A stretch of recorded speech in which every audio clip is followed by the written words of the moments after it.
Alright, so we got a really interesting matchup here in the flyweight division. I had a lot of fun taping this. I think it'll be a very fun fight for the fans. So we got Manel Kape, pretty sure I'm pronouncing that correct, and Alexandre Pantoja. So for Manel, he's big for the weight class. Like, if this is flyweight, which it says it is, he's going to be big for flyweight. So 85% of Manel's fights end in finish. And he has been, at Ryzen, so it's a pretty big, it's a big organization. Like, they have some decent fighters there. So these finishes that he's getting aren't just on chumps. You know what I mean? He's had a 13-month layoff, I think, after his Kaya Sakura fight. Yeah, I think that was his last fight. But yeah, so we'll get into it with the striking of these two. Alright, so we'll break down Manel Kape first. So he is a southpaw. Well, he switches stance. Mostly he's in southpaw lately in his recent fights. He's pretty competent in either stance. He's light on his feet. He's definitely got a wider base in orthodox. It's kind of like a karate stance. He's very heavy on the lead leg in that stance, so he can be open to leg kicks. I'd say he's much more fluid in southpaw. Like, they're totally different, styles that he uses in either stance. It's pretty interesting. And yeah, where are we? Yeah. So yeah, as I said before, he's pretty heavy on the lead leg, but I'm not sure why.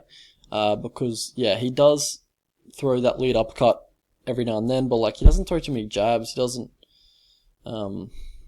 He doesn't use his lead arm that much. I guess he does it to close distance quickly, but yeah, I feel like it affects his game a lot more. Well, it's more detrimental to his game than it benefits him, to be honest. Because it's obviously a target for his opponents, the lead leg. So yeah, he'll throw a check right when he's in southpaw. Left high kick when his opponent when he cuts the cage off for his opponent. So he'll cut off the cage to his opponent's left. They have to move to their right. He'll throw the left high kick. So he'll switch, if he's in southpaw. He'll switch if he's in orthodox to throw the high kick, or he'll just throw it straight from the rear leg if he's in southpaw. So yeah, he will kind of step to the left, start throwing a lead uppercut to it too. So when he does step to the left with a huge instep, and he lowers his base, he lowers his upper body to the left hand side, you can guarantee he's loading up for that lead uppercut. Also, he's pretty wild, so he'll throw. Well, it's not wild, but he'll throw a flying knee when his opponent's hurt, just trying to end the fight there. So it is a possibility that he could get taken down from that position, because he does throw some flying knees that aren't, really set up by anything or, succeeding anything. He does have that lead hand low in the orthodox stance.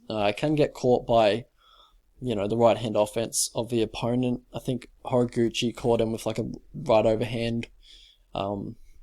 And that was, just because his lead hand's low in that stance. And for Pantoja, he's got good stand-up. It's pretty basic, but it's pretty effective, and he's obviously improving it every fight, from what it looks like.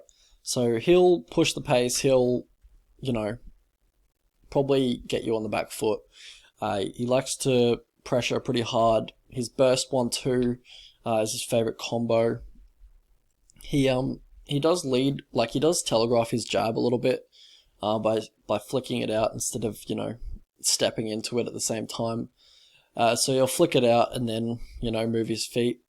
So when he does throw the jab, he, attempts to cover a lot of ground, which can, also telegraph, his intentions, when he does lead with the, with sticking his hand out before he even moves his feet. It's fine if you're in distance, but if you're at a distance and you just try to reach him with a jab, without moving your feet, then it can get dicey. So he will end a boxing combination with a leg kick or a high kick. And he started doing that recently, so he's obviously improving his game every fight. On the mat is where this fight really gets interesting. Obviously, Pantoja, legit BJJ back belt, very good grappling. He'll take the back quickly in a scramble. He'll use the body lock to control opponents, and when he does, get on your back, he's pretty hard to shake off. And even on bottom, he's pretty active, throws up arm bars, triangles, got a few finishes like that. For Manel, he jumps guard and jumps guillotine pretty frequently in Ryzen, which, isn't advised that much. There's nothing to say that he won't do that in the UFC, because, he pretty much did it in every fight when his opponent's clinched up or he was unable to finish a takedown. He'll also look to wrestle when he's pressured or he's hurt. Like, you can tell he's just uncomfortable from pressure, and Alexandre's going to bring that to him in spades. So when he's hurt, he'll look to wrestle as well. When you pressure him hard against the fence, he'll look to clinch or, go for a double leg.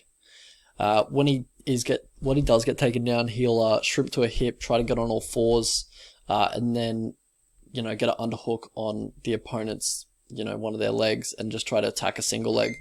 That's pretty much his only bottom escape. That's pretty much all he did in Risen on tape when I was looking at it. Right, so how these guys win.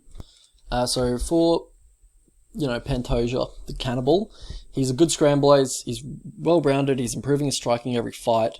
He's legit BJJ black belt, as we talked about before. He's very proficient at taking the back and controlling opponents. He's got a granite chin. Figgy couldn't finish him after he hit him with everything, but the kitchen sink. He's very hard to finish. You're probably not going to submit him. He's always got that possibility to, outlast an early barrage from Kape and then come back and win the fight, because he's always dangerous, really. For Manel, he's got nice, fast hands, especially when he's in a flow state, when he's, he starts feinting, he starts mixing it up, starts on the lead uppercut. And also when he's in the flow state, he's creating angles, he's coming in at weird angles. You can tell he's just bouncing, he's throwing variety. That's when you can tell he's in the zone. He's also got a good chin, from what I saw. He's got a fair bit of power for 125. He's got good cardio from what I saw as well. Good grappling cardio as well. I have seen him tire a few times, but, all in all, probably rate his cardio pretty highly. So how these guys lose. So Pantoja, where are we? Yeah, here. So he can slow in high-paced fights in the late second. We saw that in the Askarov fight in his last one. For Manel Kape, he can slow as well, but, not as often. I'd probably give him the cardio advantage in this one. From what I saw, he can push a pretty decent pace. He is a bit of a slow starter though, so he won't, get the ball rolling immediately, just gets his reads. But then in the second, third round is when I saw him getting into his flow state and start mixing things up a little and, so his jab defense isn't great as well. So he gets tagged quite a lot. Head doesn't move off center line too much. He's got an aggressive style, so he can walk on a reactive doubles or right overhands. It's just part of the game. That's just what he signed up for when he implements that style. Path to victory for both these guys, so we'll stick with Manel. Don't get too aggressive, don't get too predictable with your aggressiveness. Don't start throwing flying knees or high kicks just willy-nilly. Obviously set them up with a guy against Pantoja who's just going to catch him and start taking you down if he gets a read on him. Don't get too aggressive. Cut some angles. Make sure you're not too predictable so he can't time that reactive double. Because you saw him get that against Figueiredo a few times. I think it was twice in the fight he got the reactive double. So obviously, he has a pretty good blast double. So you just got to watch out for that and don't get too predictable. Use your footwork. Be in and out. You don't want to be in the pocket. That kind of gives Pantoja the type of stand-up fight that he wants. So for Pantoja, suffocating pressure, obviously pressure the guy. I didn't think he liked it when I was watching him on tape. Leg kicks to end the combos, he doesn't check them. Reactive double, yeah, as we said, to counter what I was just talking about. Give him a little space on top, because he will, shrimp and then go to all fours. So when he does go to all fours, just try and take the back real quick. Obviously, yeah, you know what to do from there. Yeah, stiff jab, because yeah, obviously he just eats him. Really, he doesn't have the greatest jab defense. So yeah, so how I see this one going, yeah. So I'm intrigued to see Kape in the UFC. I really liked what I saw on tape. He was very interesting. Probably definitely a bit of fresh air in the featherweight division as well. Like, everything's heating up. It's a new name. Yeah, another guy for Figgy to maybe go against when, if he wins this fight, say, and Figgy beats Moreno. So yeah, he's fought the same style of fighters for quite a while at Risen. I'd probably say a lot of the fighters that he was matched up with in Ryzen, were similar style, like Horiguchi, Asakura, the other guys. They like stand up. They've all got pretty fast hands. They like to try and keep it at range. A lot of the time, yeah, they'll be on the front foot. But they don't mix in their wrestling a whole lot. It's more unpredictable when they do it. They don't set it up too much. It's just kind of opportunistic. But, if you're in the UFC, I think they're just going to mix it up a little bit more than what he's used to. So on the feet, it's pretty close, but I lean Kape, as he just has the sharper hands. But yeah, I don't see him styling on Pantoja the way Figueiredo did. I just don't think he has the volume or the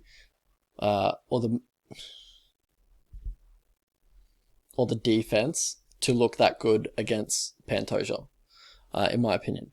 On the ground, yeah, I've got to give Pantoja a big advantage on the ground. And Kape, he doesn't really shy away from the grappling as well. He seems pretty overconfident in his grappling abilities from what I was watching. And if he decides to go to the ground with Pantoja, I don't think it's going to end well for him, to be honest. And that's kind of how I see the fight going. I think either Pantoja gets him down by a takedown, or Kape doing something stupid, or a knockdown maybe, and just kind of controls him, dominates him on the mat, and probably gets a sub.